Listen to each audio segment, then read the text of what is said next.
বিধান রায় উনি পশ্চিমবঙ্গের সঙ্গে বিহার মিলিয়ে দেবার ব্যাপারে দিল্লির যে ফরমান, নেহরুর যে ফরমান, তাতে রাজি হয়ে গেছিলেন। আজকে অবস্থাটা কি হতো? পূর্ব প্রদেশ, পূর্বাঞ্চল এইসব টাইপের নাম দেওয়া হয়েছিল। বিধান রায় ওয়াজ অন বোর্ড।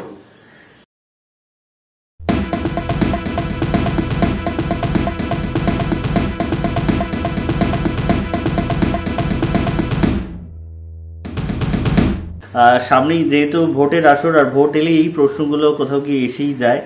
আপনার চোখে আমাদের পশ্চিমবঙ্গের সেরা মুখ্যমন্ত্রী কে? বুদ্ধদেব ভট্টাচার্য, বিধানচন্দ্র রায়, নাকি মমতা বন্দ্যোপাধ্যায়? এবং যার নামটা নেবেন তিনি কেন, সেটা যদি একটু বলেন। বিভিন্ন সময়ের পরিপ্রেক্ষিত আলাদা, ঠিক আছে? এরকম কোনো সেরা মুখ্যমন্ত্রী বাছা যায় না। প্রথমে একটা কথা বলি, আমি এই প্রশ্নটা তুমি যে করলে, এই সুযোগে আমি কয়েকটা কথা বলতে চাই তোমার এই প্রশ্নের উত্তর না দিয়ে, উত্তর দিয়ে কিন্তু অন্যভাবে।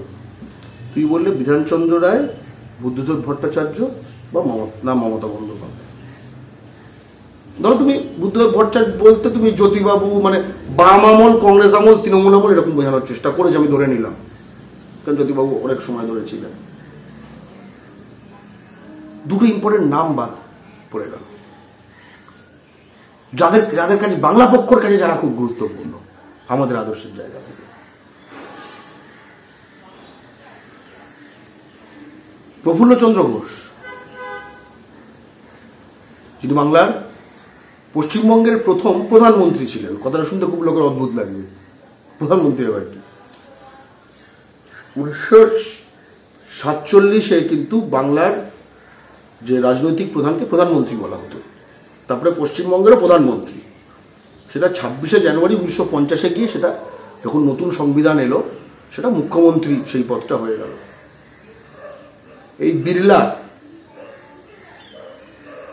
গান্ধী, প্যাটেল, মোহনদাস গান্ধী, প্যাটেল, এরা মিলে, আর এখানকার এই বড়বাজারিয়ারা, যারা 60 লাখ বাঙালিকে খুন করিয়েছিল মজুদদারি এবং কালোবাজারি করে 1943-এ, ঠিক আছে, বাঙালিকে, তারা বললো না, মারওয়ারি ফাইন্যান্স মিনিস্টার চাই।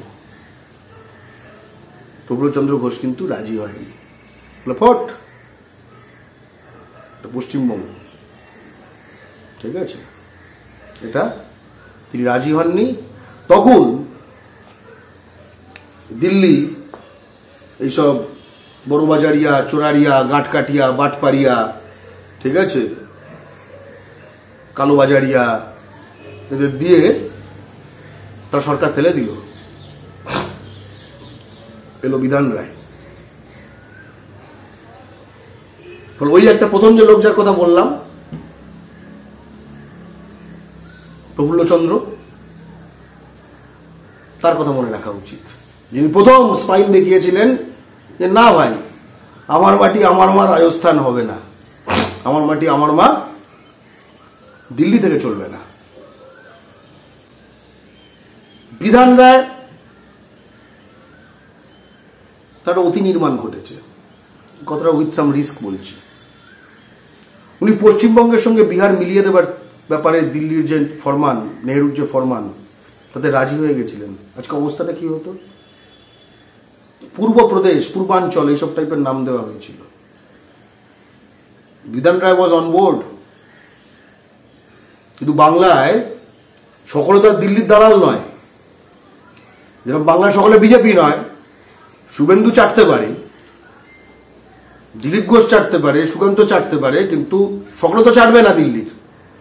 তেমনি তখন মেঘনাথ সাহাও চাটেননি, জ্যোতি বসুও চাটেননি, ঠিক আছে। বাংলা তখন যে বিরোধী পরিসর, তারা কিন্তু ঐক্যবদ্ধ ছিল এবং একটি, তারা বিহার বাংলার সংযুক্তিকরণ আটকে দেন, ঠিক আছে। এটা বিরাট ঘটনা। জ্যোতি বসুর এটি একটি ঐতিহাসিক কাজ, এবং শুধু জ্যোতি বসুর না, সেই সময় ইউনাইটেড অপোজিশনের মেঘনাথ সাহা ছিলেন আরএসপির সাংসদ, তো অন্যান্য দলও। এর পরের একটা সময় আসে, বাংলা কংগ্রেস তৈরি হয়। অনেকে মনে করে যে তৃণমূল বুঝি প্রথম পশ্চিমবঙ্গ ভিত্তিক দল, যা পশ্চিমবঙ্গে ক্ষমতায় এসেছে, ঠিক আছে? এটা সত্য নয়। তৃণমূল দ্বিতীয় দল। প্রথম দলটির নাম হলো বাংলা কংগ্রেস, যার মুখ্যমন্ত্রী ছিলেন অজয় মুখোপাধ্যায়, যিনি তাম্রলিপ্ত জাতীয় সরকার, সর্বাধিনায়ক সতীশ সামন্তর যে লিডারশিপে মেদিনীপুরে ব্রিটিশদের বিরুদ্ধে সেই লড়াইতে যখন সর্বাধিনায়ক সতীশ সামন্ত যখন গ্রেপ্তার হয়ে যান, তখন তার জায়গা যিনি নিয়েছিলেন, অর্থাৎ টেকনিক্যালি স্বাধীন ভারতের রাষ্ট্রপতি ছিলেন সেই অজয় মুখোপাধ্যায়। কারণ সে তো বলছে সে মুক্ত করে নিয়েছে অঞ্চল ব্রিটিশদের থেকে এবং আমি রাষ্ট্রপতি, এটাই তাম্রলিপ্ত জাতীয় সরকার আমরা যে বলি, তার সিল ছিল মহাভারতীয় যুক্তরাষ্ট্রীয় সরকার বঙ্গদেশ। বুঝতে পারছি? এগুলো তো সেই অজয় মুখোপাধ্যায়।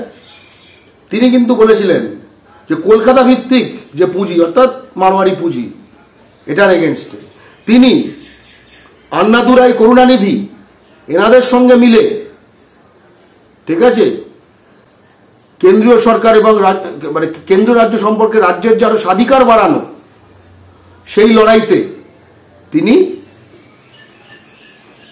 এই কর্ণাটক, তামিলনাড়ু, বাংলা এসব রাজ্যগুলো মিলে ঐক্যবদ্ধভাবে লড়বে এবং কেন্দ্রের থেকে রাজ্য আরো স্বাধিকার আরো আদায় করে নেবে।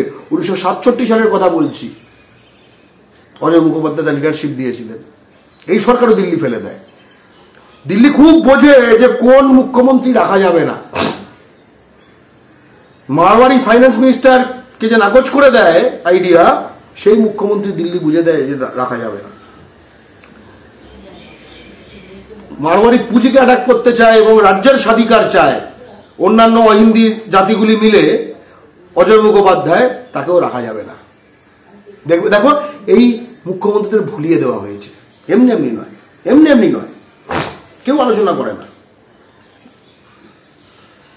জ্যোতি বসু দীর্ঘ সময় ধরে কেন্দ্র কিভাবে বাংলাকে লুটছে সেই সময় তিনি ছিলেন এবং তৃণমূল গঠনের পর থেকে এই যে দিল্লির যে একটা পার্টি, সেটাকে ভেঙে একটা বাংলা ভিত্তিক দল তৈরি করা, যেটা নিয়ন্ত্রণ বাংলার ভেতরে, সেটা একটা বিরাট কাজ করেছেন মমতা বন্দ্যোপাধ্যায়।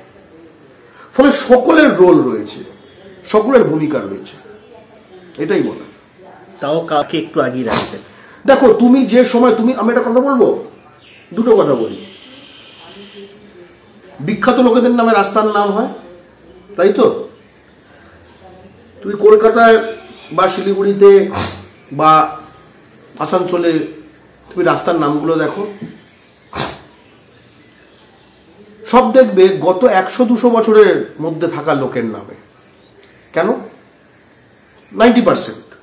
একটা শ্রী চৈতন্য ব্রিজ থাকতে পারে, একটা বিদ্যাপীঠ সেতু থাকতে পারে, মূলত আমি যেটা বলছি ওরকমই হবে। তাকে এটাকে বিজ্ঞানের ভাষায় বলে রিসেন্সি এফেক্ট। আমরা সবসময় আমাদের সময়ের দাস, আমাদের চিন্তা, আমাদের চেতনা সবকিছু কিন্তু আমাদের নিজের যে সময়টায় রয়েছে আমরা সেটা দিয়ে পরিবৃত হয়ে যায়, এটা দিয়ে নির্ধারিত হয়ে যায় আমাদের চেতনাটা। আমি তোমার এই প্রশ্নের উত্তরটা আসলে এই চেতনার থেকে বাইরে বেরিয়ে দেওয়ার চেষ্টা করছি, এটাকে অতিক্রম করে দেওয়ার চেষ্টা করছি। সম্ভব কিনা কোনো মানুষের পক্ষে জানি না, কিন্তু চেষ্টাটা করছি। সেই কারণেই আমি উত্তরটা খুব স্পেসিফিক্যালি দেব না। তার কারণ হচ্ছে এই উত্তরটা দাঁড়িয়ে যাবে বুদ্ধদেব ভালো না মমতা বন্দ্যোপাধ্যায় ভালো, বুদ্ধ ভট্টাচার্য ভালো না মমতা বন্দ্যোপাধ্যায় ভালো। এটা তো আসলে ঠিক অ্যাসেসমেন্টটা নয়। আমি আমার জীবনকালে মুখ্যমন্ত্রী দেখেছি জ্যোতি বসু, বুদ্ধদেব ভট্টাচার্য এবং মমতা বন্দ্যোপাধ্যায়কে। এটা তো বাংলার পুরো সময়টা না, যদি তাও আবার যেহেতু আমি 81 সালে জন্ম, ধরো রাজনৈতিক বোধ ধরো অন্তত 10 বছর বয়স, ধর সাপোজ আমি ধরলাম, ঠিক আছে, যদি এঁচোড়া পাকাই হয়, ঠিক আছে, তো 90, তার মধ্যে জ্যোতিবাবুর 13 বছর হয়ে গেছে, তার মানে তার কার্যকালের প্রায় অর্ধেক আমার ঠিক সে অর্থে প্রত্যক্ষ স্মৃতি নেই। ফলে অ্যাসেসমেন্টটা কিন্তু আমি সেই কারণে একটু লম্বা সময় ধরে আমি করলাম। মুখ্যমন্ত্রী মমতা বন্দ্যোপাধ্যায় পশ্চিমবঙ্গে এই মুহূর্তে যে এই যে দিল্লির থেকে টাকাগুলো আটকে রাখা, দিল্লি জমিদারি, এই যে কথাগুলো তুলছেন, খুব সদর্থক। আবার একই সঙ্গে তার সরকারের বিরুদ্ধে যে নানা দুর্নীতির কেস রয়েছে, ফ্রম শাহজাহান টু পার্থ চট্টোপাধ্যায়, এরা তার নেগেটিভ।